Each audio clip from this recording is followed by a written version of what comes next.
back. Are we back? We are live. Welcome to Transaction Care for another weekly live session. Shout out to everyone joining here on TikTok.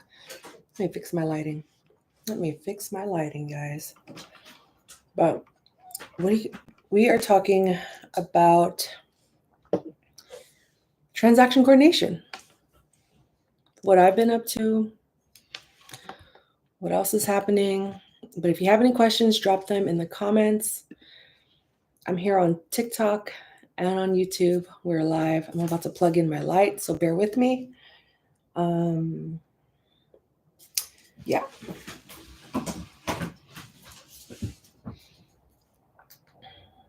I was watching Owning Manhattan over the weekend, and it's a funny show. I don't usually watch real estate reality shows just because, I don't know, I think working in the industry is kind of like, it's almost like I know, it's not that I know everything, but it's like sometimes I feel like I know too much. So when I actually see them like on reality shows, it's kind of weird and awkward because I'm like, that's not how you do that, or that's not the real timeline of how you would do a transaction. And then I'm like, why are these realtors begging their clients to not walk away from the deal on camera where it's going to live on TV forever, on the internet forever? So that's me while I was watching Owning Manhattan, and I'm giving it a chance. But other than that, I just spent the last hour cleaning out my drafts folder, because I had like 50 plus emails, draft emails in my personal inbox and in my work email inboxes. So it was important that I clean those out. But shout out to everyone joining. If you're here, we're just chit-chatting. I'm working. I'm on live on YouTube as well as here on TikTok. Let's get this to 100, so at least it gets pushed out some more. But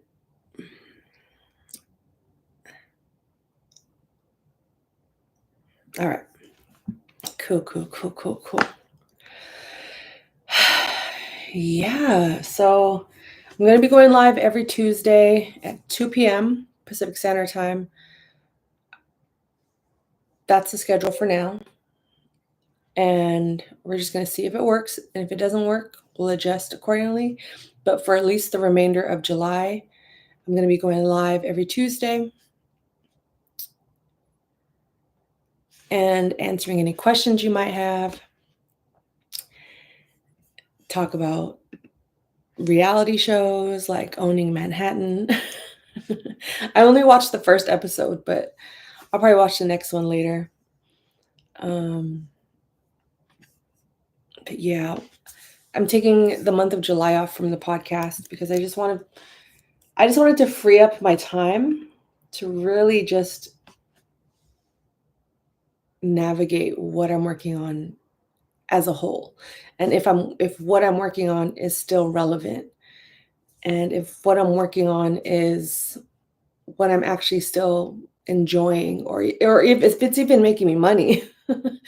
Being self-employed, you have to just be on top of your game all the time, whether it's checking in with yourself every week, every month, every 6 weeks, every 12 weeks. You have to check in with yourself. Otherwise, if something's not working and you're just fighting the resistance over and over again, it's going to make for a really difficult business. And I feel like I'm kind of in that boat right now where I'm just kind of figuring out what it is I want to focus more attention on and what I want to kind of pause or stop completely. And if it means stopping the podcast, if it means stopping posting on social media, or maybe it's doubling up and posting more, I'm using this time to figure that out. But going live is great and beneficial because I get to communicate with you guys directly. And whether you're watching the replay on YouTube or you're here live, I'm here to help.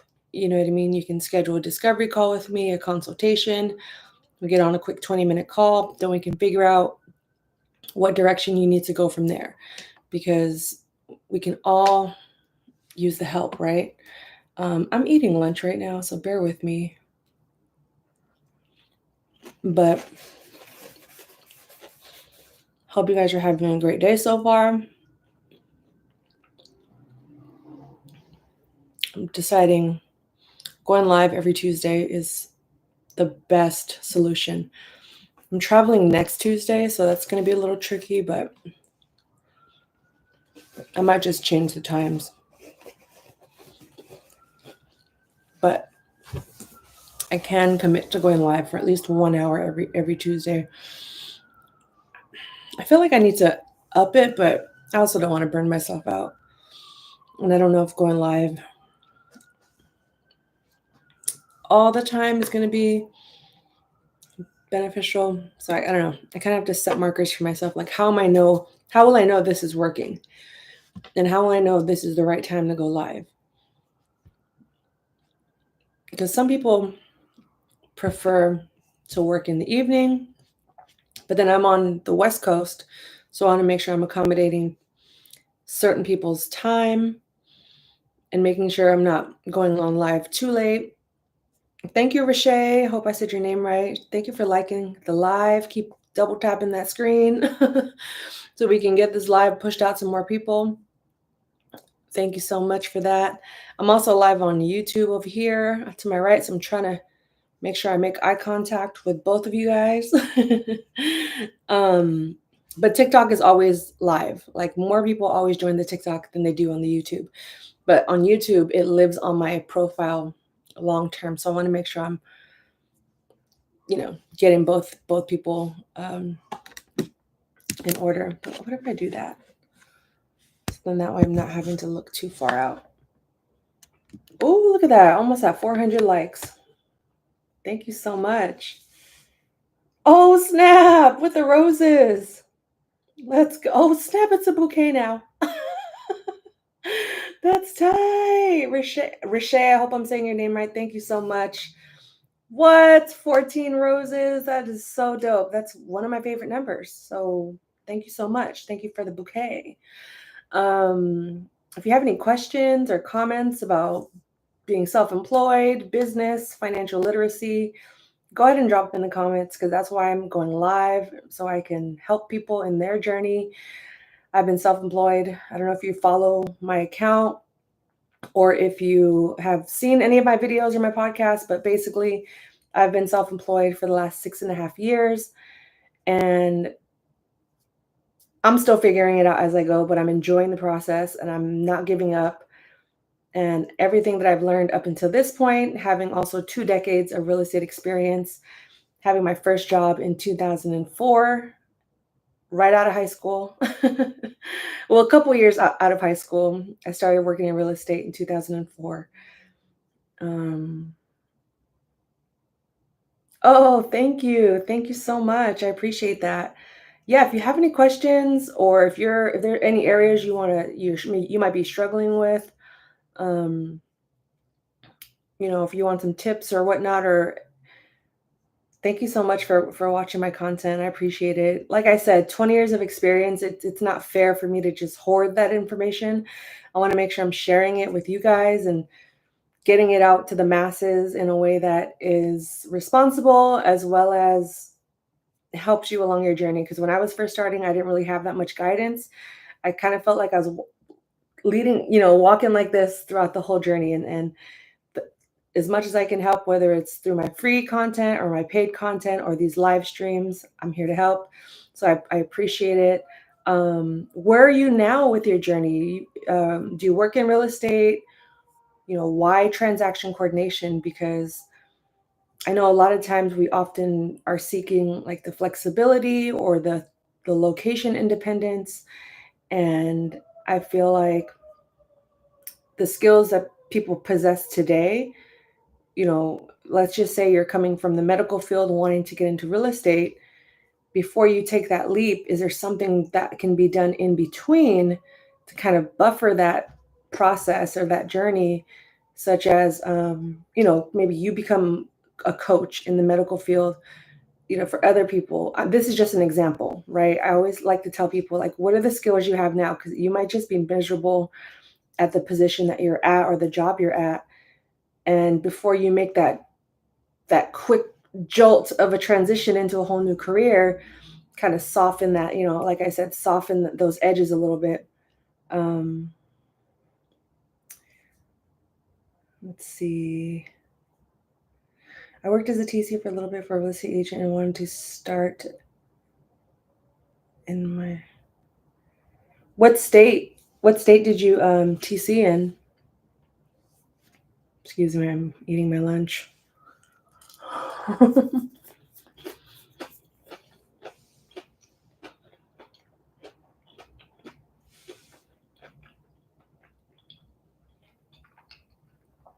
I hope this isn't turning into a ASMR mukbang.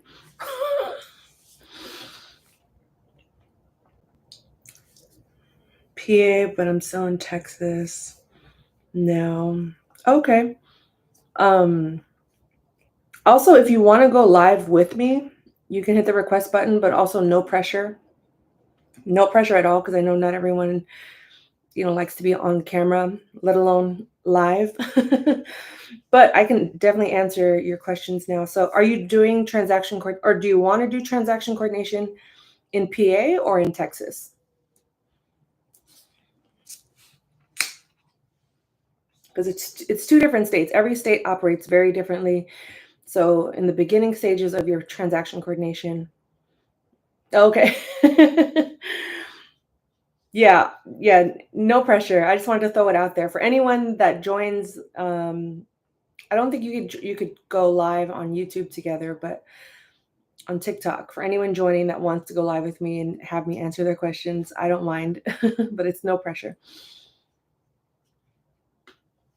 Excuse me. So, um, yeah. So, are you looking to start your own TC business in both states, or in just let's do TC work in PA?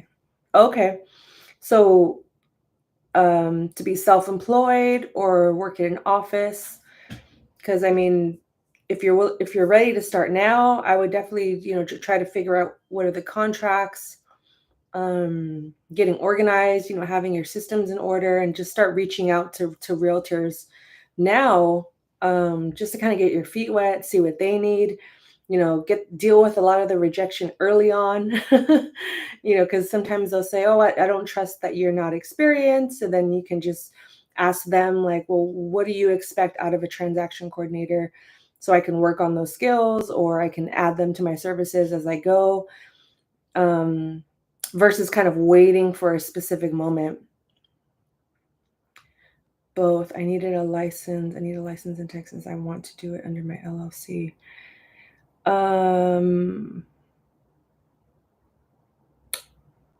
Interesting. So it's not required to have your real estate license. Well, okay, you know what? Some brokerages require you to have a license, not all of them.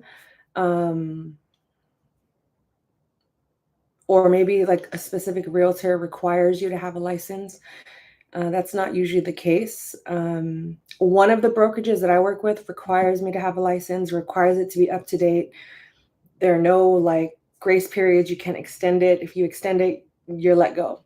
And I'm an independent contractor, and those are their rules. This other brokerage that I work with, they don't even care as long as I get the job done. So I haven't heard of Texas being, you need to, like, having your license being a requirement. Um, were you told that by someone or by a broker or a realtor? Like, was that a requirement? Um, and if you have an LLC, that's great. I'm not a tax advisor. I'm not an accountant, but um, oh, research. Yeah, you don't need no, nowhere in this entire country are you required by law to have your real estate license to be a transaction coordinator. Now, like I said, specific offices do have their own rules and requirements in order for you to even be an independent contractor, or an employee. So if they say that you need a license to work with them, even whether you're a 1099 or W-2 employee, then yes, get it. But also, I'm not discouraging you from getting your license. I always want to, I always say if you're serious about real estate, get the license. And if your state has any type of certification, which only California does right now for transaction coordinators, then get any certifications. You can also go to community colleges and get an associate's degree in real estate. If you're in college, maybe a bachelor's in business. I'm not aware of a bachelor's in real estate, but either way, the moment I got my license, people took me more serious. People were reaching out to me more opportunities, more doors opened on top of the experience that I already had working at an office. So definitely get your license, but don't let that stop you from marketing yourself today, especially if you already have experience. Like create like a one-page document, almost like similar to a resume. You want to get your license to be able to do more in real estate. Yes, that there are like pros and cons to having a license versus not, because you could deal with contracts when you have your license. You can do showings. You can actually buy, help buy and sell real estate for clients. So you're not so limited to doing that. So I will always encourage people to get their license for sure, because it's vital when you work in real estate. And like I said, it created more opportunities for me when I got started. So, but just kind of going back to the research that you did, I'm glad you're here in the live, because again, it's not like a requirement by law, but it just depends like the different offices that you go to. And then also when you're, throughout your research, or throughout the process of you applying for jobs, or whether it's independently or as a job, make sure that there aren't any like exclusivity rules or laws around, like you working for Compass versus Redfin. Because I know in states like Arizona, you can only work under one brokerage, which is very limiting, because if you only have one client here, you can't expand outside of like a specific brokerage. So look into things like that. Like when you read job descriptions, like go on LinkedIn, update your LinkedIn profile, update your Indeed profile. That's how one of my biggest clients found me, was on LinkedIn. The moment, and I was working my 9 to 5, not even looking for a job. My manager at the time encouraged me to update my LinkedIn account because it looked good for the company. But in a way, it was a blessing in disguise for me, because now I'm putting myself out there. And this was back in the day when there weren't as many transaction coordinators that were independent. And I was very fortunate. But it's important that you do your own due diligence and update any profiles where people could, seek you out as either an employee, an independent contractor, whatever the case. And if you're using your LLC, you could probably create like your separate like bank accounts. Like always keep things separate. Like, do you have your separate emails? Insurance, you definitely need errors and omissions insurance when you're a transaction coordinator, for those just in case moments. And I actually have to renew mine. Let's see if I could raise $700 on this live. No, just kidding. But that's how much it costs annually. It's like 700. I don't know. I mean, that's for me to renew it. I don't know how much it costs if you're getting a brand new plan today. I've had mine for 7 years, my E&O insurance. I don't have a course, but I do have a Patreon. So if you go to my website, transactioncare.com, it's all the information is there under the coaching tab. And the reason I don't have a course, in case you're wondering, is because, I mean, I think there are some amazing TCs out there that have their own courses, which I definitely encourage you guys to check them out. But absolutely, for me, creating a course just felt too overwhelming and nuanced, to the point where it's like, I've taken so many courses myself, but it was when I had that kind of hands-on, one-on-one coaching or training where it made more sense to me versus sitting and doing a bunch of modules. Like it didn't like it was great, but there was something about getting that one-on-one training with my coaches, with my teachers. Even when I got my real estate license, I went to City College here in San Francisco and took the classes because I tried. Hi, Veronica. I'm on YouTube and TikTok, so forgive me if I'm going back and forth. I need to get a webcam because this camera is so blurry compared to my phone camera, which I know I could connect my phone to that one. But when it comes to, hey, here for the comments, please remind me of your name again. I'm going to need you to remind me. Because my memory, Keisha, that's right. That's right. What's up? I'm writing that down right now because I don't want to forget. Hi, Keisha. But I was talking about kind of just like the introduction to becoming a transaction coordinator because there is a lot of like misinformation online. I'm also live on YouTube and TikTok, but there's a lot of yeah, and if you have any questions, just drop them in the comments on either end. Hope you guys are having a great day so far. We just started the live like 20 minutes ago, so it's early. I'm chilling. I have my food right here, my waters, all of it. My energy supplements, we're good to go. But go ahead and drop any questions. But I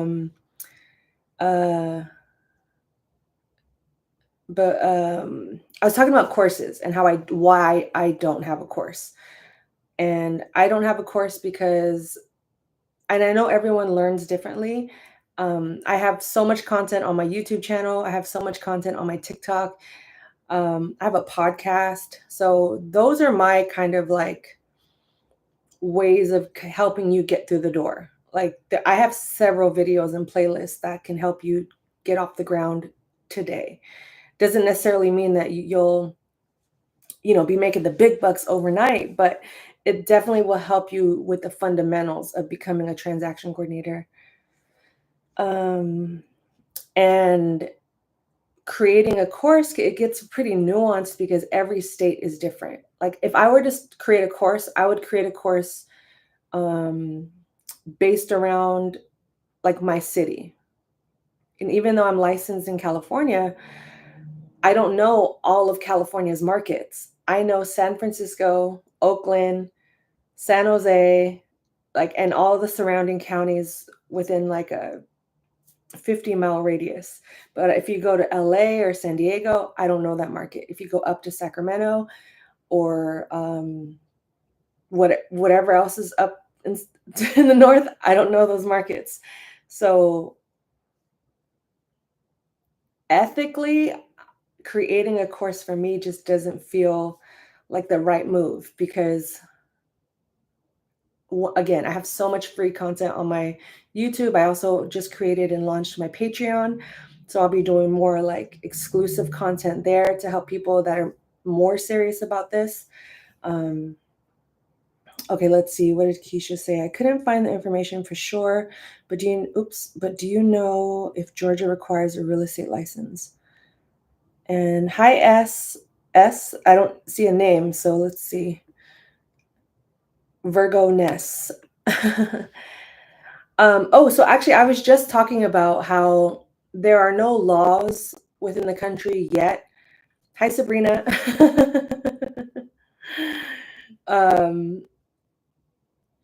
There are no laws. Got it. You can call me L for Lily, not loser.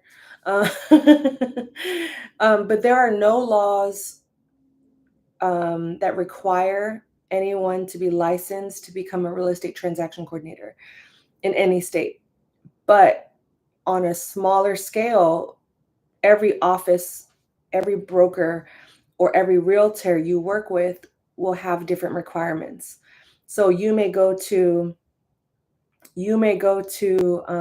like Compass in Georgia, in Atlanta, and then you might go to Compass in Atlanta down the street, and or Compass in Atlanta, number one, requires you to have a real estate license, but then Compass in Atlanta, number two, does not require you to have a real estate license. So you have to read the job descriptions. You have to do your own due diligence and find out, but actually learning how to become a transaction coordinator and doing the job of a TC doesn't necessarily require a license, but it does limit you to certain tasks, such as like dealing with contracts or going to open houses or things that a realtor would be required to do. Personally, from my experience, and other TCs would say otherwise, I don't negotiate contracts. I don't deal with any contracts in terms of, you know, anything. I'll do a copy paste, like, and I'll make sure that the realtor that I'm working with approves anything before I DocuSign it. But other than that, I'm not um I'm not writing any contracts. I'm not negotiating contracts. I'm not talking to the buyers and sellers to get their opinions on things. It's a no-no. It's a no-no. Other TCs do that. They do everything for the realtor. It's almost like they're their assistant and their shadow. I just have a different way of operating, just based off my experience over the 2 decades of doing this.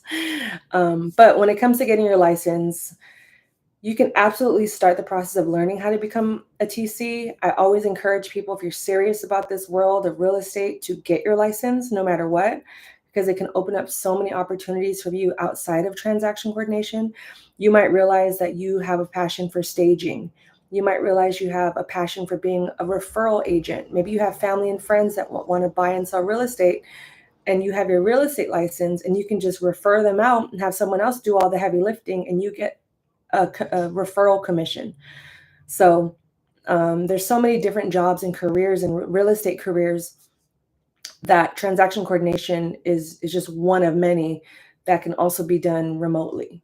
Obviously, staging, being a stager, or maybe working for escrow or title requires you to be in an office. But if it's the real estate industry that you're interested in and you're serious about it, I highly encourage people to start working towards getting your real estate license. And it takes time. It depends on how you learn, especially when it comes to starting in an industry you may not be familiar with. It's almost like learning a whole new language. Like if I were to get into the medical field today, I would need so much time because one, I'm ready, like it takes me so long to just read and process information that it would take me a long time before I even pursued it.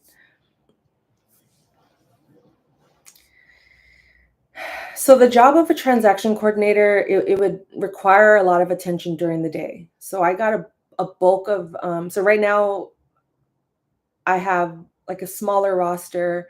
One would consider it probably part-time. So I have around, um, let me see, let me look it up. But anyway, a bulk of the work occurs from the 9 to 5 hours. So if you're not responding to emails in a timely manner, if you're avoiding communication, it's a red flag for the TC. Um, Early on, when I became independent, coming from an office, transitioning into being self-employed, working at an office, I was so used to seeing people and just saying, got your email, that when I became self-employed and was working from home and I was not responding to emails or saying, got it, thank you, working on it, when do you need this by? People were like complaining about me, and they were, reporting me to the brokers and snitching on me because they thought I had stopped working for them because I wasn't responding to emails. But it doesn't mean I wasn't working. I was working. I was getting everything done. I just wasn't saying received your emails. Like things about like realtors are very particular. If you don't respond to their emails, they'll throw a fit. Like there's so many realtors out there that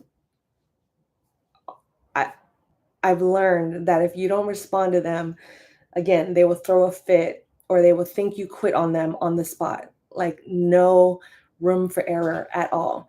So when it comes to being part-time, if you're just starting out, I would look into being an assistant for another TC before you just jump into being a full-time TC on your own with a job, because your job will expose you based off of your communication, and you'll burn yourself out quickly because you're juggling too many things at once, so figure out, like, why do you want to become a TC? What are the main reasons you want to do it?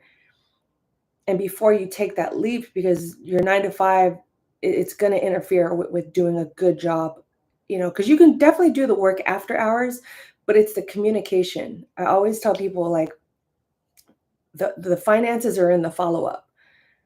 So if you're not following up, or you're not checking your emails or responding, because I get emails, I could not hear from a realtor for a week or so, and then all of a sudden they're like, we need this out in 2 minutes. So it's like, if you're not there to respond to that, or because then they'll start texting you, they'll start calling you. And if your 9 to 5 is something like if you're a surgeon or something, are you going to stop the surgery to send an email? I know it's kind of a drastic comparison, but what I'm getting at is, it's not ideal to do it part-time alone, especially if you're brand new. So I always recommend, like, who are the transaction coordinators in Georgia? And do they need an assistant? Do they have, like, training programs within that state that kind of, like, nurture you into this field, versus you kind of jumping into the deep end while also working a 9 to 5? Maybe you have a family, maybe you have a social life, you love to travel, you love to take naps. Like, there's so many things to consider, right? And but it's definitely possible. I just would recommend maybe starting off with, like, assisting another TC, and then graduating, and then they can also help you as they're growing. If they have an agency, um, they can refer you business, but at least you'll get the right proper training and whatnot. But in terms of, like, fundamentals, like getting started, I can definitely help coach people through that one-on-one. You can just visit my website and book a call with me. Because I feel like that's just, we could talk about different things that you're struggling with or you're stuck on. But yeah. Hi, let's see. Gmom LG, how are you? It says, I'm a realtor and would like to know more about becoming a TC. Do I need a class? Well, if you're a realtor, you already have an advantage, especially when it comes to knowing contracts, knowing paperwork, knowing kind of like the order of operation and, like, the system of a transaction. You're already at an advantage, and because you have your license and you have experience, you're already ahead of most people that are doing this from scratch. Um, what state are you looking to become a transaction coordinator in, or where are you licensed in? GMOM LG, because that makes a difference. But like I said earlier, there are, you know, courses that some TCs have. I have, California. Okay, cool. So California has, well, if you have your license in California, congratulations, because it's not easy to get a license here. I have to renew my license next year, and I'm already dreading it. But California does offer a certified transaction coordinator course that, it's not required by law, but some brokerages will require you to have that. It's called a CTC, Certified Transaction Coordinator, um, certification, CTC, Certified Transaction Coordinator. And I believe if you have your license and you belong to CAR, it's discounted, but I believe you have to take 3 courses and then an elective. Um, and it kind of just talks about, like, risk management, fundamentals, like, I think how to read a contract, things like that. But you get the certificate, and I believe you have to renew it every year now. I'm grandfathered in, so I'm not sure what the rules are now, um, but it just all depends broker to broker who requires the certification or not, but that's just in California. No other state has a certified transaction coordinator course. So for anyone out there doing research, don't get scammed. Those are not legit certifications. They are legit courses, but California has the only program for California TCs to be certified as transaction coordinators, and they can only use it in California. Like you and I, because I'm based in San Francisco, so I have my CTC, but I can't use it in like Texas or Georgia. It doesn't apply. My experience will speak for itself, but not the certificate. Okay, let's see. When do you work in-house? Do they reach out to you after hours, requests? Okay, so when I worked in-house, I did my best to get all my work done in-house, like within my 9 to 5 hours, because just because of that, I didn't want them reaching out to me. I didn't want them contacting me, but they would, because usually they're just, it was usually a matter of their own disorganization. And that was something I had to learn, to almost kind of like anticipate my realtor's needs without me being there, and having like things in an organized manner. Like, this is where you could find this is where this is going to be, this is going out, and always including my realtors in every single email that I send out. So there's no room for error. There's no room for doubt and question. Because the moment you start responding after hours is the moment that they start to take advantage of you.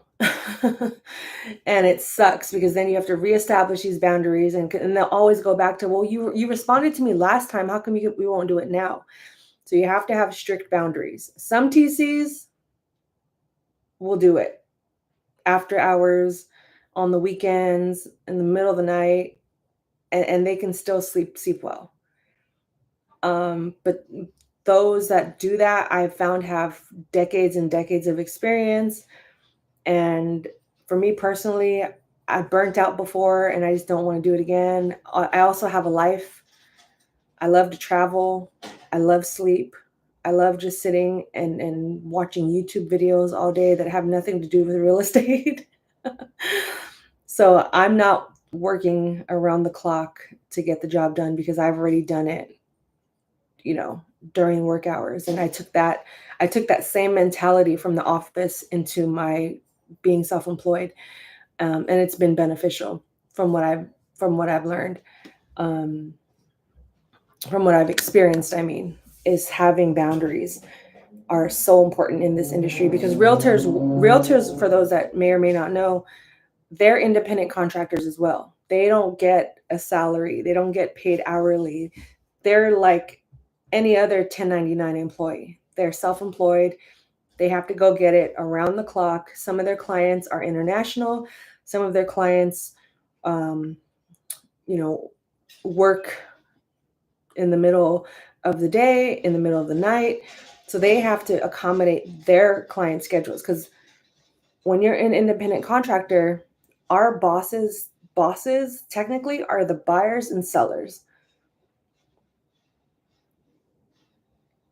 Yeah, a lot of realtors are not nice, because no one taught them how to set boundaries. No one told them when enough is enough.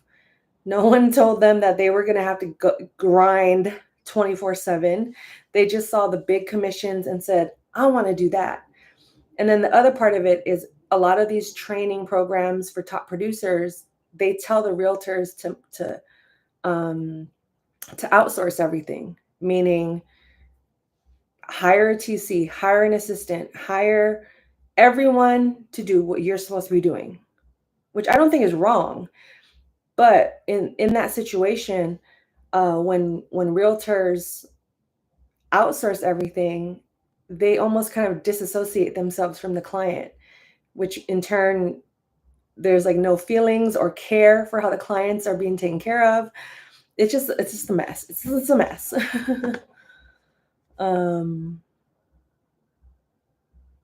They're not okay. So Keisha, yeah, it's just it's just a different mindset. It could be very cutthroat real estate, because everyone is everyone's competition, even TCs. But my mindset is there's room for all of us to eat. There's room for all of us to play. There's room for us to all have business. You just need to know how much business you need specifically, what your boundaries are, what your hours are, what your price is. And if they push back, if they push at you, you push back. Because usually they're just testing your limits. It's not that, and maybe they, and a lot of times I have found that realtors will take out their anger on the TC or on the assistant or on the office admin because they weren't able to express themselves to their clients who got them frustrated. So if you're able to advocate for yourself, which is what I talk about in a lot of my content, a lot of my videos, and if you need to set up one-on-one coaching even for that, that in itself can take you far in any industry.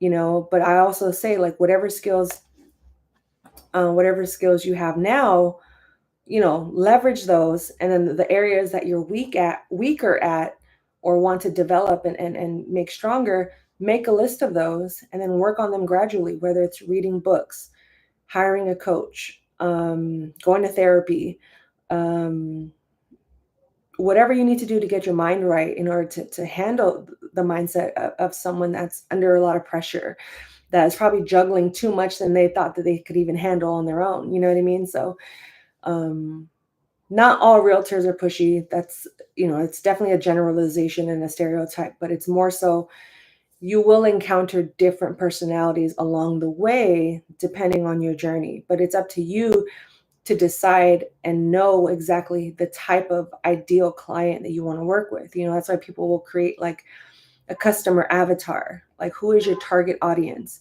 So if you know who those people are, it'll be a lot easier to filter out the people that aren't for you.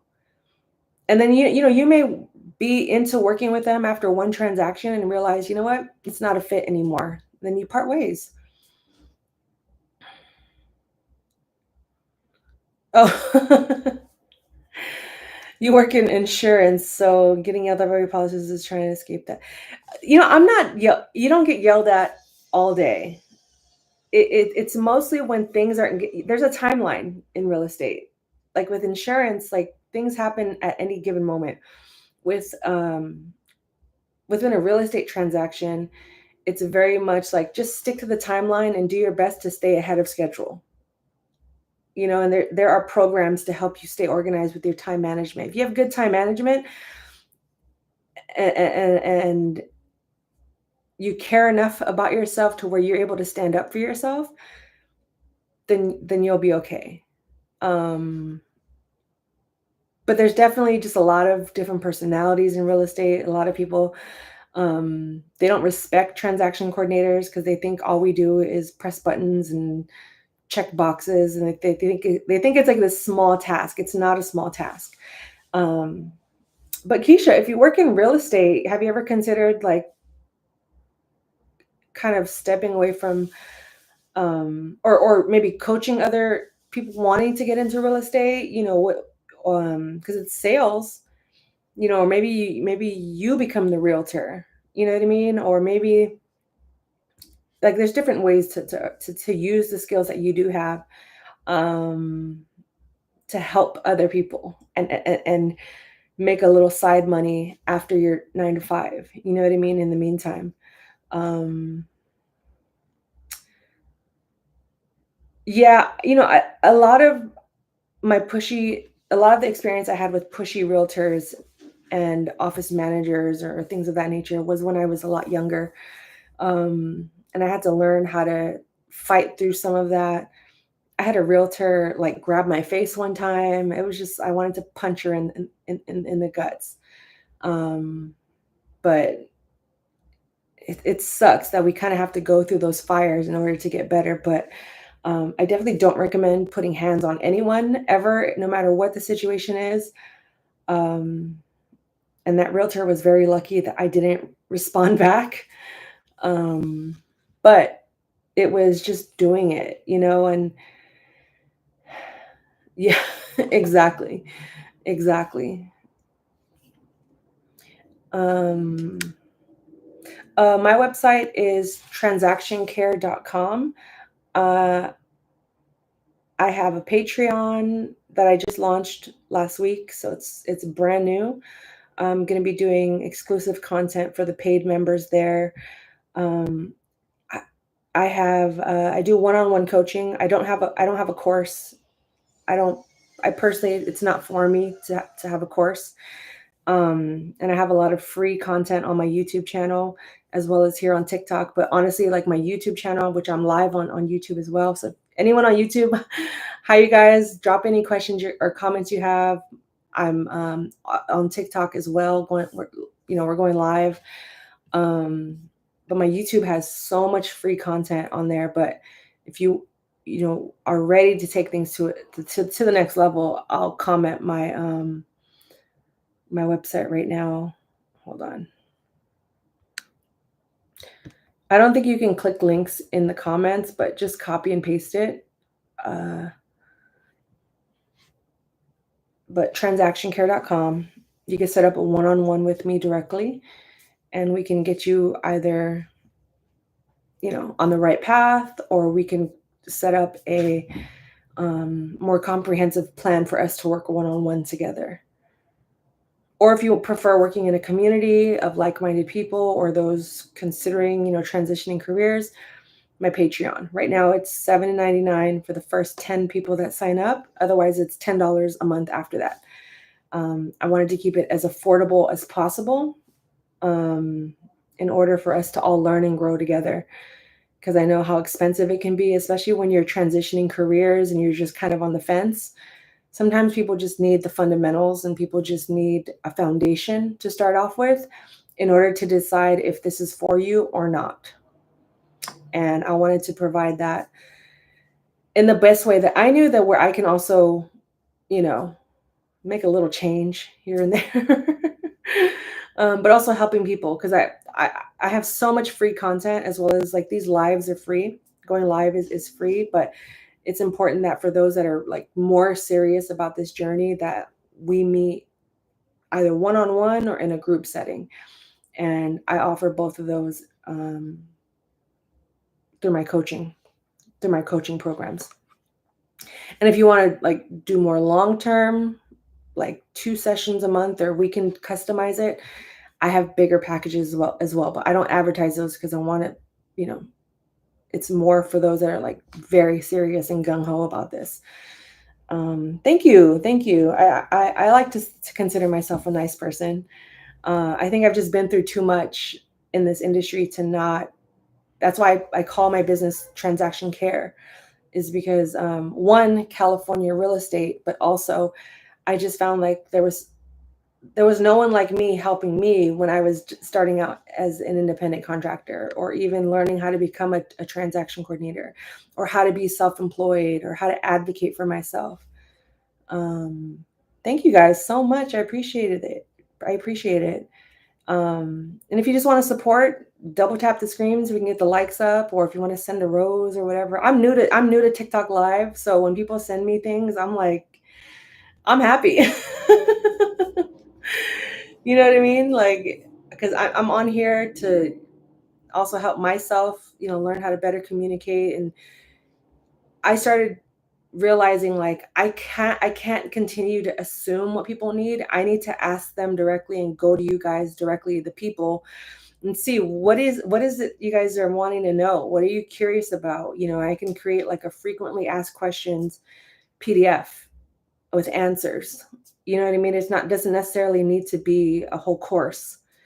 It could just be a matter of like, pay $1 for all these questions, or pay $10 for a session, 20-minute session. I don't know. I'm making that up, but if you just go to my website, you'll see what's available and what's not. But going live is a part of this whole process for me as well, and meeting you guys, and really coming face to face, well, face to text, face to chat with you all. But hey, I didn't know many of you an hour ago, so here we are. Um, let's see. Thank you so much. I appreciate it. Yeah, like I don't I've watched for almost every video online. I can um Oh, let me see if I could pin the website. Pin this comment. Can you see it? TikTok is so weird. Pin this comment. It says try again. But it's really easy. It's my username, transactioncare.com.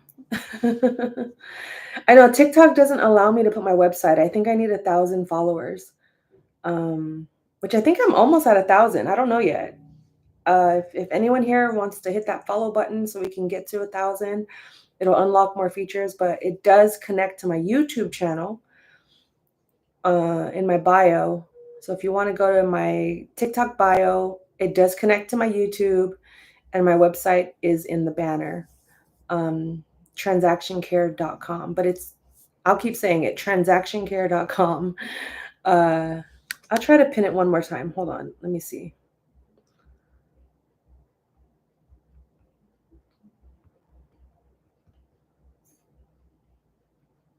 Okay, let's see. Pin this comment. TikTok. Oh, you know what? I just remembered because I tried this a couple weeks ago. TikTok does not allow you to pin websites. So this is what I have to do. Okay, watch this, guys. I hope you understand what I'm about to do. Transaction care. I have to spell out dot and com, okay? But you get it, right? Does that work? But that's my website. I forgot. You cannot pin. I'm going to put it in my YouTube chat as well. For anyone here still on YouTube, say hello. How you doing? If you're not following me on TikTok, we're live on TikTok as well. But I just remembered that, yeah, you can't pin links on TikTok. Like I said, I'm still new. I'm still figuring out TikTok. And it's only allowing me to pin my comment for 30 seconds or maybe 1 minute. That's weird. Anyway, I'm still learning all of these features. I'm still trying to figure out what's what, who's who.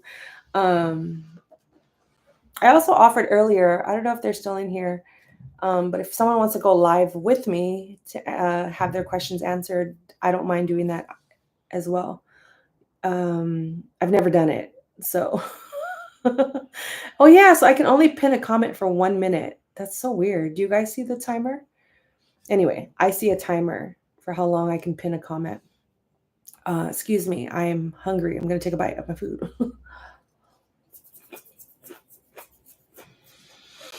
But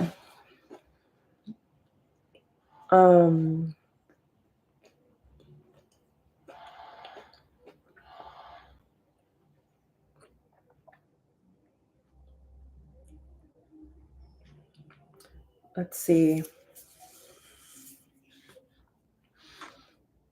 Oh, okay. Yeah, I don't have any mods or anything. I think this is like I haven't gone live more than 5 times, I think. Maybe under 10. I think I've gone live like 10 times. And some lives it'd be like crickets, like no one was in there, and I'd stay on for like 30 minutes just waiting for people to come in. And then some lives are dope like today.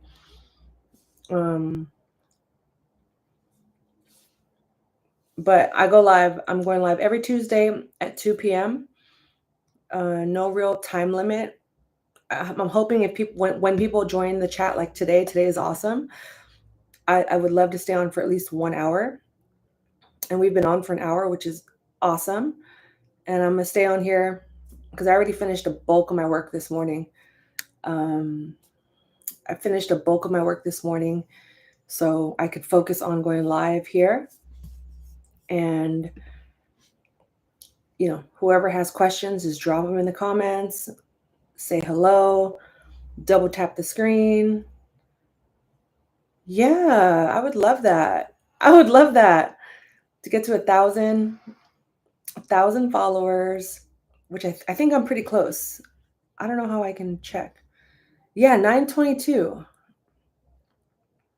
I'm at 922 followers, which is pretty cool.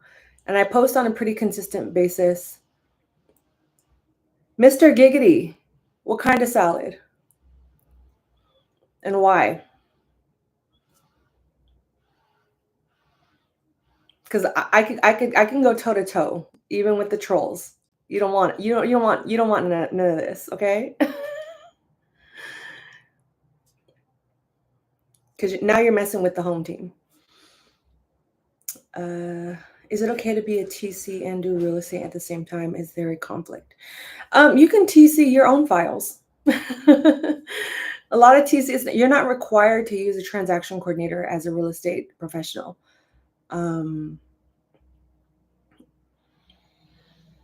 Reported for being boring. Aw, did you pee your pants? Let's see. Let's see if I can block them. I blocked Mr. Giggity. You know it's working when you have haters. Oh shoot. What a weirdo. They're not following me anyway. Okay, so yeah, I blocked him. Okay, so let me start over. Is it okay to be a TC and do real estate at the same time? Is there a conflict? It'd be a conflict, yes, if when you're working with different real estate agencies, and so there'd be some conflict of interest there. If you're the realtor for this transaction, but then you're the TC for the other agent, so now you have an so now you're privy to information that's considered private information. You know how many wait, he's back? I blocked him, so he shouldn't come in, but let me know. But yeah, there's some conflict of interest if you're the realtor on one side and then the TC for the other agent, because there's so much private information, like people's contact information. It may be a case where the other agent doesn't want you knowing their seller or buyer's information because you might poach them as a client. It can be tricky, and it's two different lifestyles as well. When you're a realtor, you're out in the field, you're front facing, you're doing more sales stuff. As a TC, it is very behind the scenes, but you have access to a lot of information, passwords, login information, websites, things of that nature. Hey, we got 1,000 likes. That's what's up. But I hope that makes sense. So there is some conflict of interest when you are a TC and a realtor. If you're a realtor that closes many deals, you could just TC for yourself and save yourself a fee. But you also have to enjoy paperwork because it's a lot of paperwork to manage. But if you have good time management, you're organized, your systems are in order, I think you'll be fine. Because TC fees can range anywhere from like $300 to $500. Some TCs charge $1,000. I just raised my fee to $500 like a couple years ago, and it works. But then I work for another brokerage that I have to be paid what their fee is. I can't charge my fee. So it just varies again from brokerage to brokerage.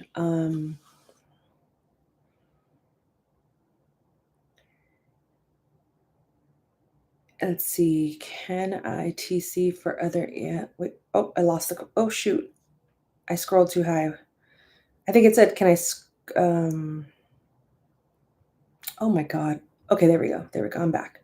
My comments got out of order. I thought no, he's gone, or they're gone. I don't know. Mr. Giggity is gone. I don't see them in the comments anymore. But the question is, where'd it go? Where'd it go? Can I TC for other agents in other brokerages in California?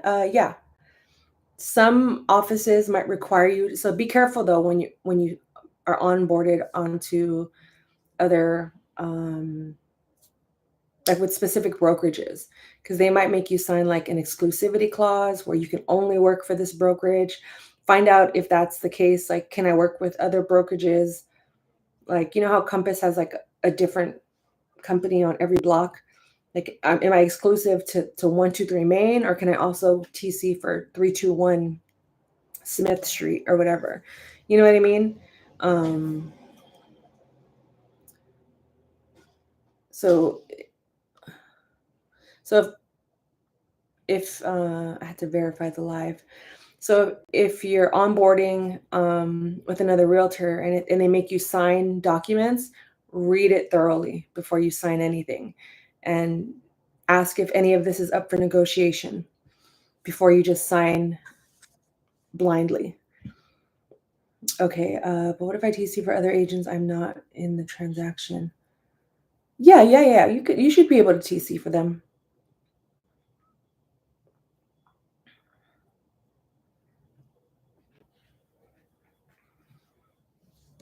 But again, just see what their brokerage requires of TCs, because every brokerage has different rules and procedures when it comes to working with independent contractors. Like one of the brokerages that I work with, they have their own certification program outside of the one that CAR offers. And you have to go through all these different trainings with them in order to work in their system. So, and then I have other brokerages that don't care. They they just want to get the job done. They don't even need to know that I exist, as long as I get the job done. So it's up to you to do your own due diligence, read the fine print.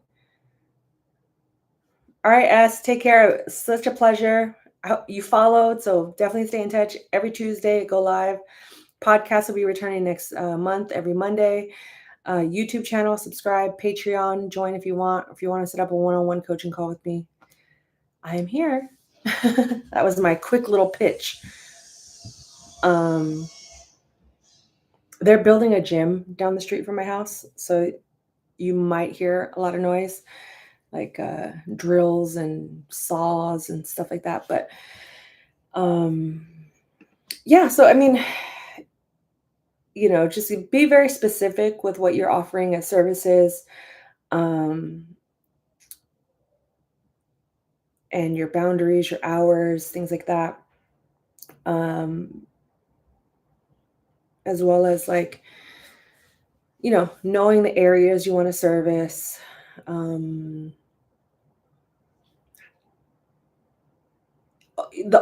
know what? There may be conflict if your license is hung up with a specific brokerage. I just remembered that. So keep that in mind if they verify like your license, or if they require you to transfer your license in order to be a TC at a specific office. Kind of, be mindful of that as well, because you don't want to get caught up in any of that confusion. But that's generally like, and again, I'm not an attorney, I'm not a broker. Just talking from experience, so do your own due diligence, do your own, research when you are talking to specific brokerages. It's just best that way. But shout out to the people on YouTube. Shout out to everyone here on TikTok. We hit 1,000 plus 1,100 likes. That's cool. People were sending roses. Feel free to send more if you want. It's always a good time. And if you have any questions, drop them in the comments. I'll stay on for a little bit longer. Probably for another, I could stay on for another 10 more minutes. So if you guys have any questions, go ahead and drop them in the comments. I'm glad to answer them. No problem. And if you want to know how to work with me, you could visit my website, transactioncare.com, or simply just hit the follow button. I try to keep my content pretty concise for the most part. I'm using the month of July to get reorganized, reprioritize things and people that I probably wasn't aware of prior. So going live is helping me with that because I'm able to meet you all and talk to you one-on-one directly, answer any questions you guys have, or if you want me to, um, coach you one-on-one, that's also on the table. Otherwise, I appreciate each and every one of you that were in these lives today. Because, like I said, I've been on here before where I go live and it's crickets. Like there'll be no one in here, and I'm just kind of like talking, trying to like make conversation with myself. And it is what it is. I made a commitment that I'm gonna show up no matter what. And when I have a live like today, where there was so many of you guys here, it just makes my day. And I'm so glad I was able to help at least one of you, and it seems like I've helped a few of you guys, so I'm just so grateful, and I feel blessed that today was like one of those successful lives. And again, you don't have to wait for the lives to get help, or if you have any questions, just hit the follow button, send me a DM, or comment on one of my videos, or join me back here on live next week. Or if you want me to go live more at a different time, like in the evenings, like nighttime after work hours, I'm glad to do that as well. Because right now I'm just testing out this like midday live because I'm in California PST, but people on the East Coast, it's like 5 o'clock for them. And one of the first lives I did at like 7 p.m. my time, and it was great. But I just felt really bad that people were up till like midnight. That live went on for like almost 3 hours. So imagine, like I went from 7 to 10, and they went from 10 to almost 1 o'clock in the live. So I'm trying to find that like happy medium time for all of us to go live. Or maybe it's early in the morning. I'm gonna be honest, I'm not a morning person, but if I'm committed to something, I'll show up for it. I mean, I'm definitely a morning person when I'm traveling. Oh, 5 a.m. flight, no problem. I'll be there at 3. But either way, I enjoy coming on here. Like I said, this is something I have not been doing in my business, is going live and, kind of doing like these mini coaching sessions with you guys. And like I said, next week, if anyone wants to go live with me on camera, again, no pressure. I'm just throwing it out there. We can do that as well. If you don't mind going on camera, the option is available. But again, it's optional. I just thought about that today. I was like, oh, I wonder if anyone just wants to come on live with me. I think you can hit like the request button, and then we can like answer questions. Unless you're a troll like Mr. Giggity was earlier, and I had to block him. I had to block them for telling me to eat a salad. Because one thing I'm gonna do is I'm gonna go toe to toe. You troll me, I'm gonna troll back. Okay, I'm not afraid to stand up for myself or to goof around with you. Okay. Um, I don't get offended easily anymore. I'm 40. I don't have time to waste. Okay. But shout out to everyone still here. I appreciate you all. Stay on for another like 5 minutes if you're still on the YouTube, because I'm streaming here on TikTok and YouTube. For those that are here, what do you guys think about Twitch? I've been on a few Twitch streams lately. That might be, I don't know, I'm considering Twitch as well, but for now, my YouTube and TikTok have been working. What I do on Twitch, I don't know, but I'm just curious if like you guys are into that or know about it.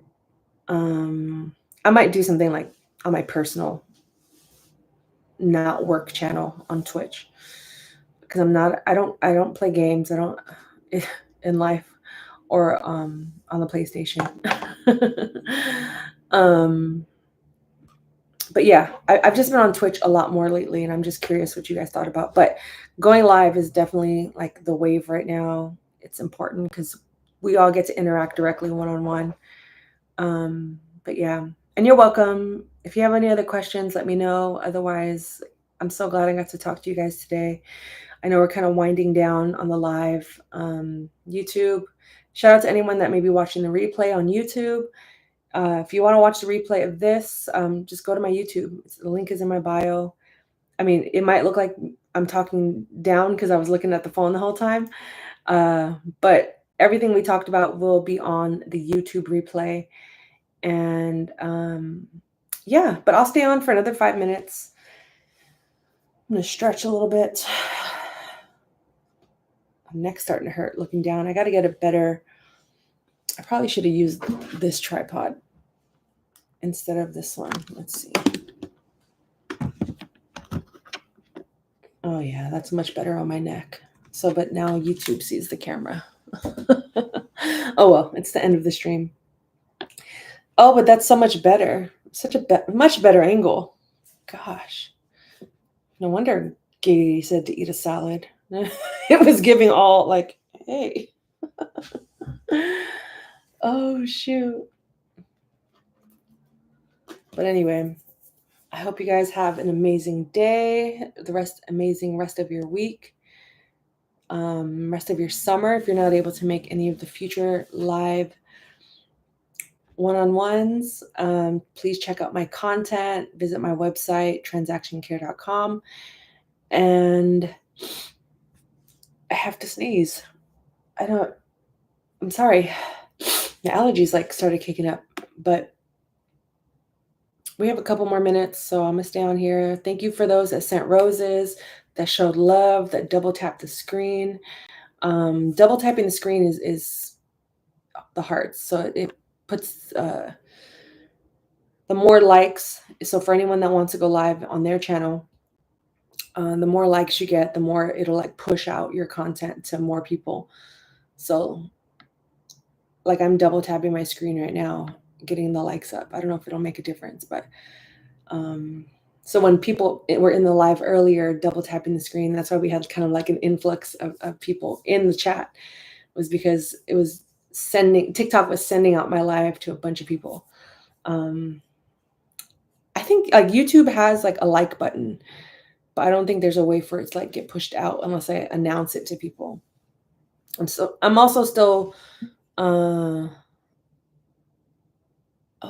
still learning about YouTube Live as well, because I usually just go live on YouTube. I rarely ever like play with the features. So I'm still learning that as well. But anyway, shout out to everyone that was in here. Shout out to you guys. I'm gonna stay on for one more minute. Otherwise, this was an amazing, amazing, amazing, amazing live. I wonder if we ranked at all. No. Well, maybe. Interesting. Oh, you know what? 84. I don't know. I'm just learning about TikTok's ranking systems too. So like today's daily ranking, or right now, someone has like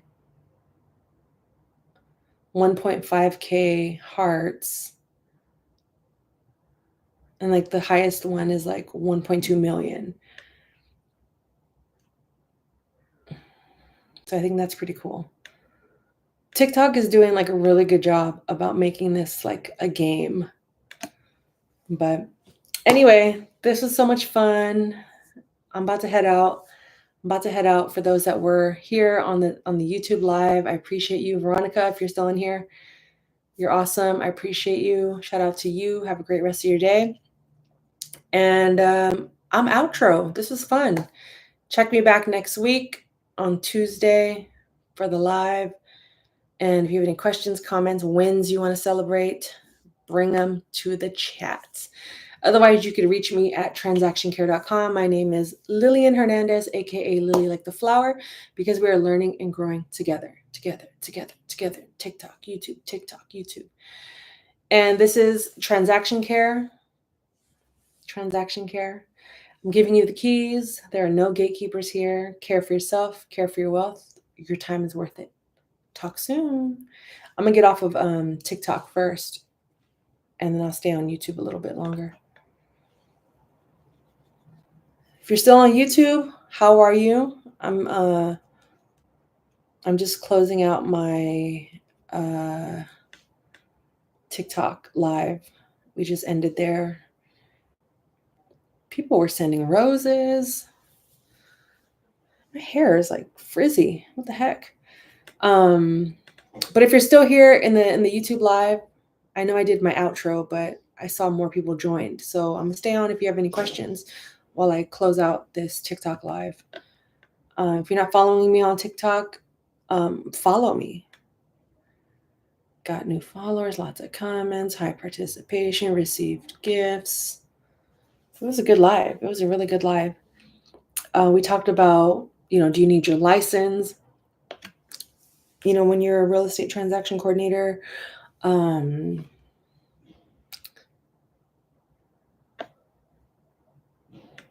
look at that. Look at that. Very cool. Cool. We got 2 new followers here on the TikTok. I'm almost at 1,000 followers on TikTok, which is cool. I mean, it's just vanity metrics. It doesn't really mean anything if you're not able to convert them to actual like community members or clients or customers. And that's for anyone running a business. You can have 1 million trillion followers, but if you look at people's stats, it's like 36 likes and it's like very minimal engagement. So my goal is to just get up the engagement, talk more, meet people directly instead of waiting for them to come to me. I'm going to you.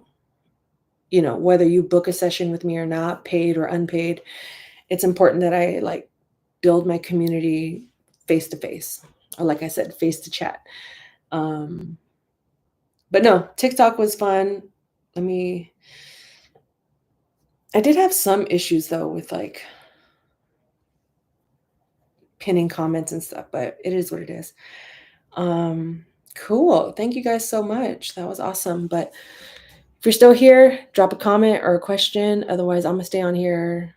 I'll let it get to the 1 hour and 20 minute mark, which is like in 3 more minutes. Say hi. What are you up to? You have any questions about real estate, being self-employed? If anyone is a millionaire in the chat, how did you do it? And do you want to slide me like $2,000? It doesn't hurt to ask, you know? You know what I mean? Jordan took a bunch of shots, but he didn't make them all. But the ones that he did make were swish. But if you're still here, I'm gonna stay on here for another like 2.5 more minutes. I only had 1 troll today on my TikTok, which is cool. Only first time blocking someone in the chat. That was fun. And I'm glad I wasn't the only one that witnessed it because everyone was like, go away. Hi, Jessica. Just watched your video about transaction coordinator, about what you use. Has that changed over time? How has your business changed over time? Great question, Jessica. So let's see. The question is, I'm guessing the video you watched was about which programs I used, right? And what has changed with my business over time. So I think I made that video like, okay, cool. Yeah. So I made that video maybe like 2 years ago. Not much has changed. If anything, I lean on my transaction management platform more now because at the time of that video, I was still very new to using one. I'd never used a TC management platform before that. I canceled my DocuSign and I use the accounts of my realtors. Usually they're the brokerage that they work with will give them an account. So I just ask to be either made a team member so I can get my own account for free, or use their login. So I've canceled my DocuSign because it was getting so expensive. It was like $300 and they were limiting like the amount of envelopes that you could send. And then it's like you pay extra to send more.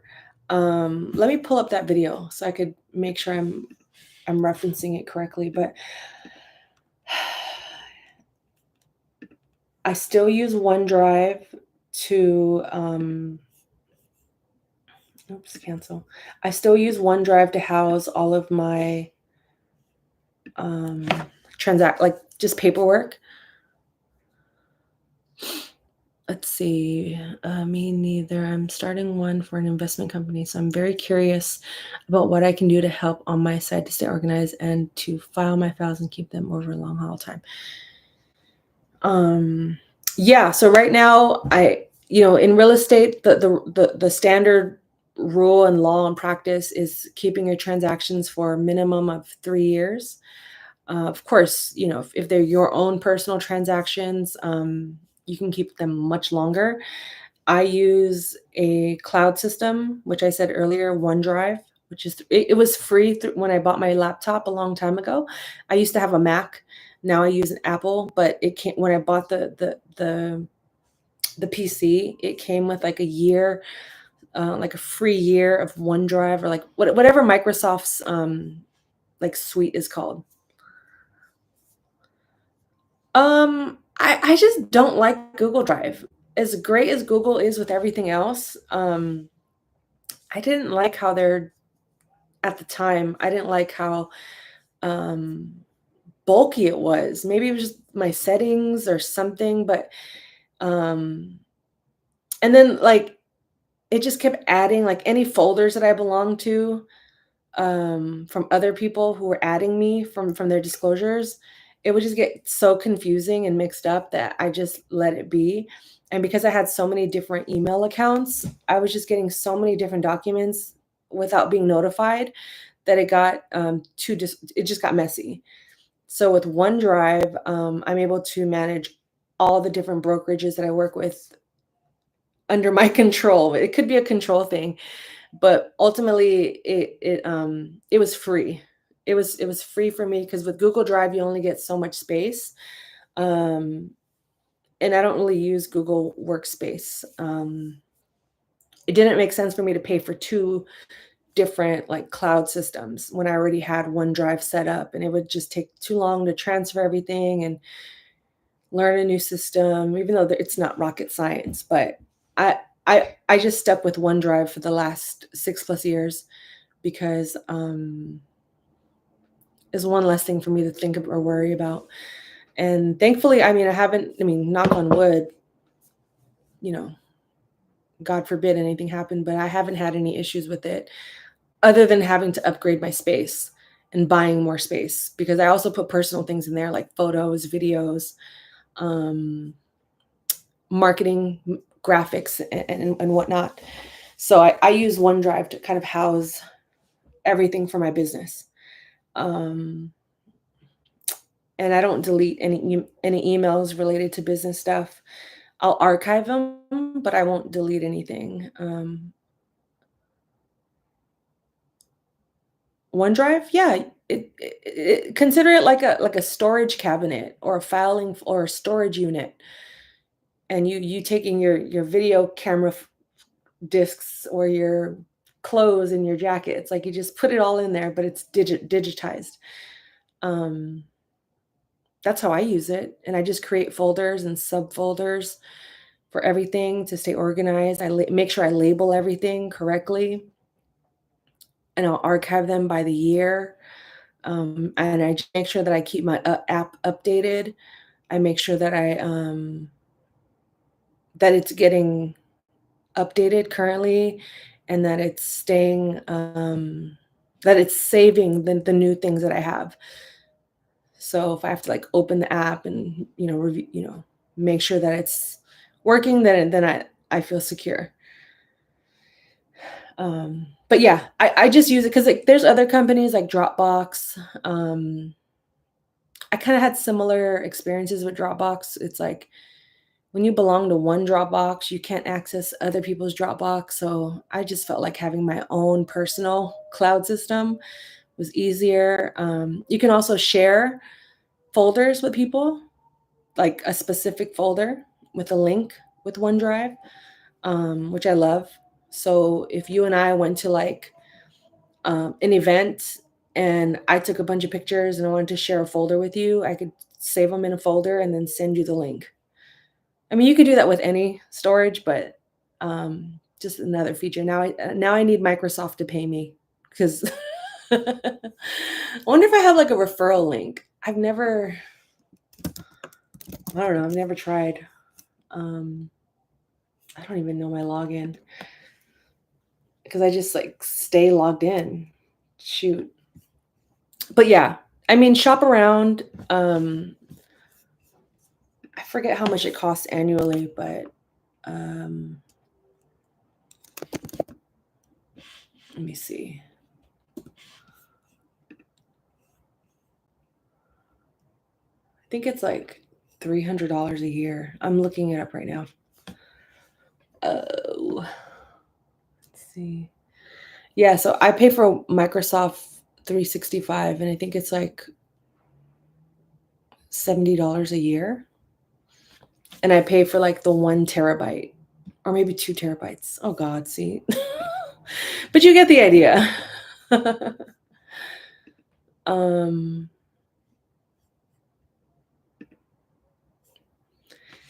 Uh-oh, where did my live go? Oh great.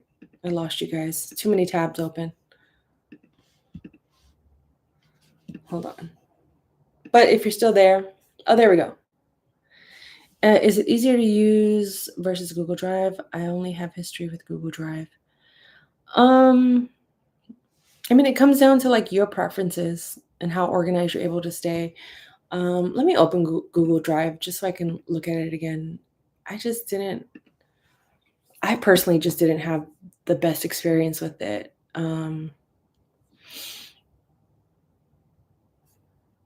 But everyone's different. It's all the same. It really is. It's all the same. Just for some reason, I didn't like Google Drive. You may love it. So what I use doesn't make it right. It also doesn't make it wrong. It was just preference. And because like I said, I had history with OneDrive because I had a free 1 year subscription when I bought my old laptop. When I used to use a PC, my Dell, it came with it. So when you're used to using something for an entire year and it's one of those programs that isn't necessarily like it doesn't matter what you use as long as it does the job and you know how to use it correctly, then use any one you want. Yeah, like yeah, this is one of those systems that you don't have to overthink. Just pick the one that works best for you. When it comes to technology, err on the side that is comfortable for you because it's not going to make a difference whether you use a red box or a blue box to hold your files. It's like, do you have somewhere to hold the files and can you access them when you're not at your laptop? Is there an app that's comprehensive where you could send a link or access the documents easily? That's also why I liked OneDrive because it updates and syncs the same time as my as it does on my laptop. So as long as my laptop is synced and current, and I made sure I did that at the end of the day, my phone will be the app for it will look just like my laptop. So if I happen to like, you know, have a slow day and maybe I decided to like go out, but I'm still technically on the clock. And if someone needs something, I everything on my phone mirrors my laptop and or my iPad. That's the beauty of it. It's just being able to like be mobile, you know. You can't do everything on the phone or the iPad, but it's a start. Um, let's see. Yeah. Are you TCing are you a TC right now or you're just um or just looking for like different real estate tips? Cuz I mean that's just what I found worked best for me. And again, I tried not to overthink it. I just chose one, stuck with it, moved on to the bigger, heavier tasks ahead of me. Making sure all of my main folders and subfolders are good. Currently not licensed, have 3 years of experience, mainly looking for real estate tips for TCs. Cool. Yeah. Yeah, that's why I'm here. I also have, I just launched a Patreon where it's more like group, like a community, paid community. I'm trying to build that out right now. I just hit live last week, so I'm not there's like probably no one in there just yet. But I'll definitely just be dropping more exclusive tips in there. Not stuff that I've like I haven't talked about publicly, but it's more so like if there was like 2 or 3 of us in a group setting, we can focus on like this is the cloud system that we use, and this is how I use it. Like that's not something I can really do here on live. And thank you. Thank you so much. I also do one-on-one coaching, consulting as well. It's kind of, the lines are a little blurred when it comes to that. Like with the coaching, it could be very focused, like, mindset or strategies, staying organized. Consulting can just be kind of like a collaborative thing, somewhat similar to like kind of like what we did today with you know, the different systems that I use and any questions that you may have about any videos that I've done. Oh, thank you. Yeah, I try my best to have, I wouldn't call it like a laid back approach, but it's more so like it we're all different. So how I can have like a general approach, but it all comes down to like what do you need specifically, right? And how can we customize a program, whether it's one session or 5 sessions down the line, how can we get to your goal, your end goal is what it's all about. Yeah, transaction coordination is not easy. So it's like I don't ever want to discourage people from getting into this business or this industry, but it's way more than any other like course or one-on-one live that I could tell you. You know what I mean? It's ETC is I don't want more from a coach because I don't need that.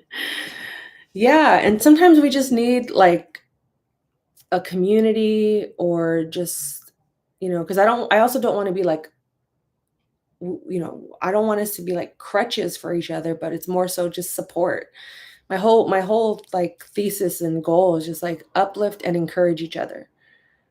Because I don't claim to know everything. I don't need to know everything all at once. I enjoy learning. I've gotten much more comfortable with failure. I've gotten much more comfortable with being wrong, and not hiding or running away from that because I think that's where we learn the most is through failure or mistakes.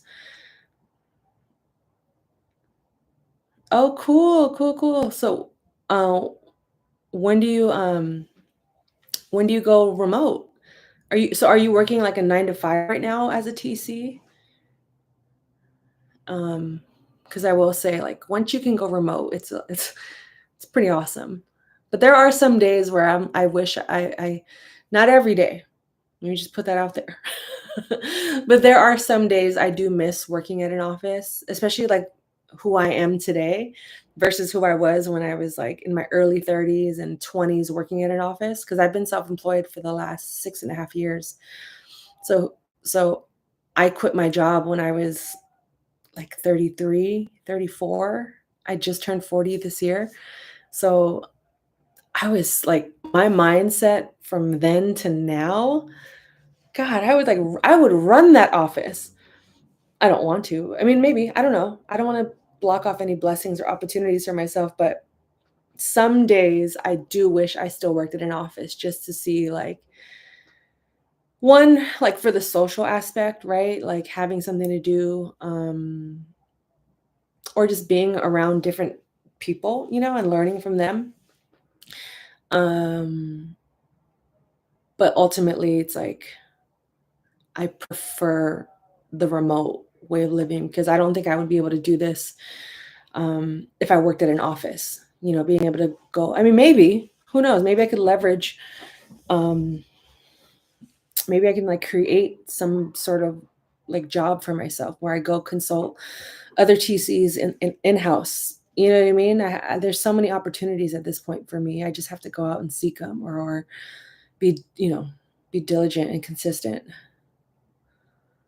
It's a pretty solid situation about a job offer because I know the boss, but he told me that it was a remote job just for investment company. Yes, I'm a people person, but I live in a different city. Oh, okay. Yeah, that's awesome. And congratulations to you as well. Just, I mean, in general, you know what I mean? And thank you for coming in here and, not being afraid to ask questions and interact again. Because I think, again, like that's just something I wasn't doing in my business. I wasn't going directly to the people. I was creating content, I was showing up on social media, but the introverted side of me was just like, well, I posted the video. Why do I have to go talk to people? I think the older I'm getting, the more I go live, I'm realizing how much more of an extrovert that I actually am, which is like the oddest thing because I always like labeled myself as like shy and like quiet. But here I am talking to strangers online. Oh gosh, the things they tell you not to do growing up. Don't talk to strangers. Um, oh, ask away, Jessica. Ask as many questions as you want. That's why I go live. I mean, yeah, I have paid services and coaching and whatnot, but I've committed to going live Tuesdays for this sole purpose. You know what I mean? Like, especially if it's just like a general question that you were thinking may have required you to take a course or something. Or maybe it's like you need a referral of a course or you want to work with me. I don't know, but I'm here. I almost logged out. I was like 1 minute away from logging out before you hopped on. So it's meant to be. So ask away. um and also, I wonder if I think I could oh, there we go. I'm pinning my website too. So, join my email list if you haven't already. I always drop like discounts and exclusives. Um, I give more updates of like what I'm doing as well in my business and what's going on in my life in my email newsletter. What else?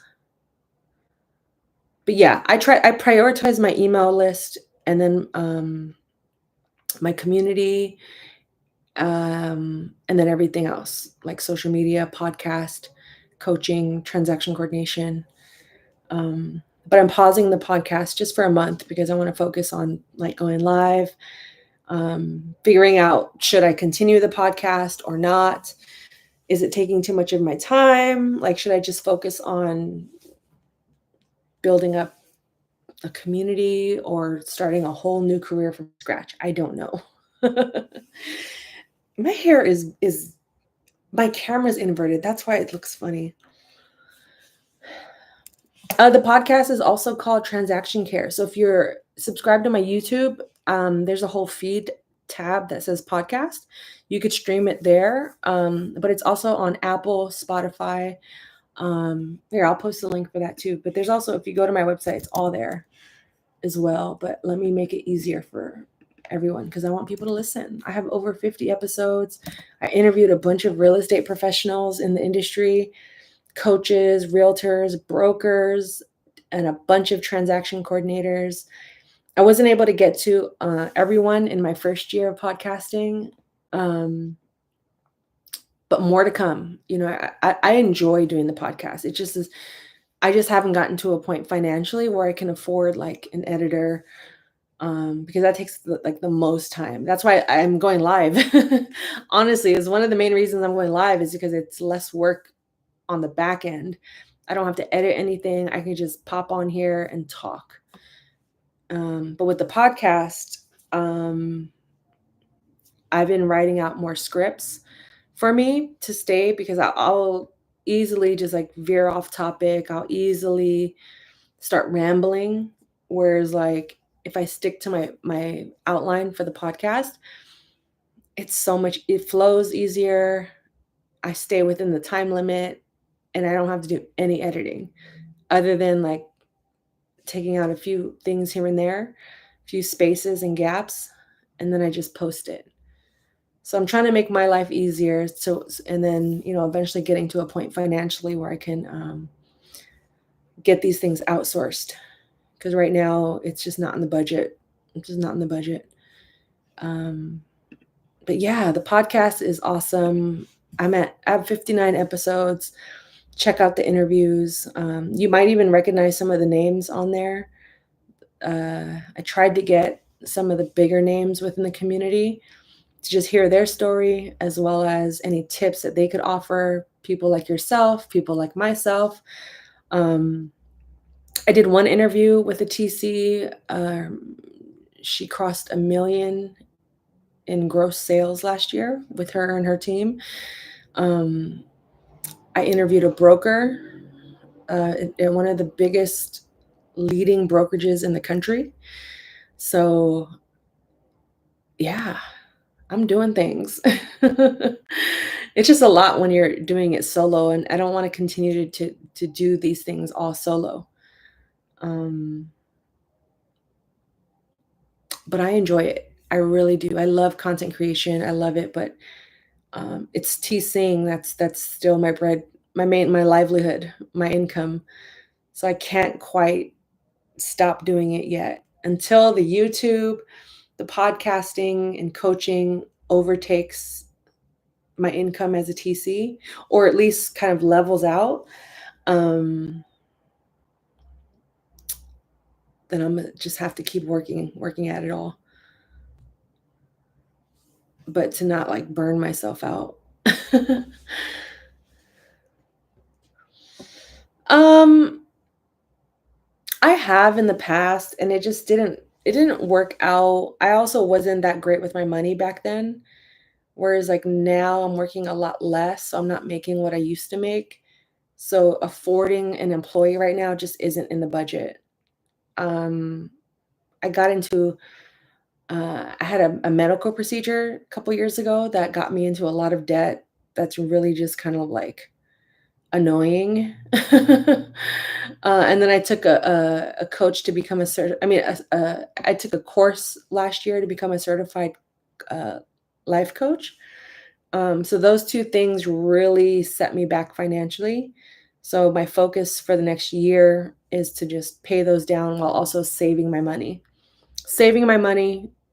paying my bills, and then getting the debt down.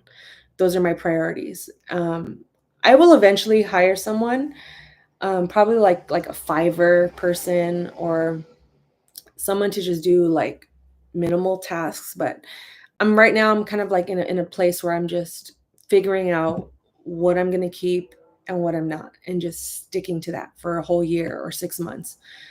Because in the beginning, when I was introducing all these new projects and side quests into my life, it was all fun. It was all fun and games until, you realize like, "Oh, I haven't made any money from this. Am I really passionate or serious about it?" And for things like the podcast and YouTube, and when it was like, "Hell yeah, I am."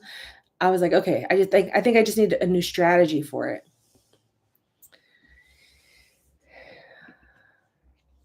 Yeah, you can, are you able to click the link on my website? Here, here. Click that link, and then you could book a discovery call with me. It's free. It's like 20 minutes, and we can decide from there if you want to schedule coaching, or if you want to just want to get a few questions answered. Otherwise, you can subscribe here on YouTube. I'm on TikTok, Instagram, I'm everywhere. It's up to you to pick where, how, and where you want to follow me and how you want to get in touch. But all of my contact information is on that link. Pretty easy to find, as well as I'm always here on YouTube posting new content, vlogs, my podcast, and going live. So it's Mondays will be podcasts, Tuesdays are lives, and then Wednesdays are vlogs, kind of like behind the scenes. Oh, no problem. That's my email also, if you want it. But everything will also it's all there, transactioncare.com. When you get off of, when you're done with the live, just check it out, see if anything stands out to you. But everything is on my website. From what I do as a TC, my coaching, my podcast, YouTube, how to contact me, how to schedule one-on-one with me, how to join my Patreon. It's all there. You're very welcome, Jessica. I'm glad I stayed on just a little bit longer, because I would have missed you like by a minute. I almost logged out, because I said I was going to log out at the hour and 20-minute mark. And now we're at the hour and 45-minute mark. So it was meant to be. But if you have questions about, maybe you want to start a YouTube or build up your social media, we can talk about that stuff too. I don't mind. I've been on social media for so long.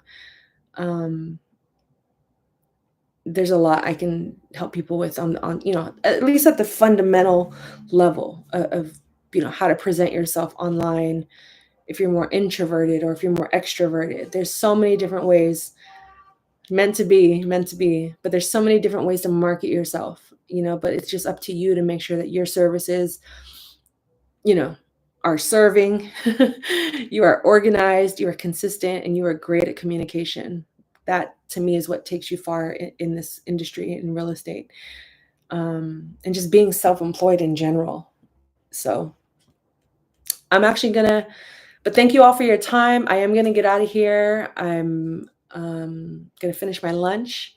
It's kind of cold now, but it's all good. I had a great time on this live. If you were here live, or maybe you're watching the replay, I appreciate you. It's an hour and 45 plus minutes.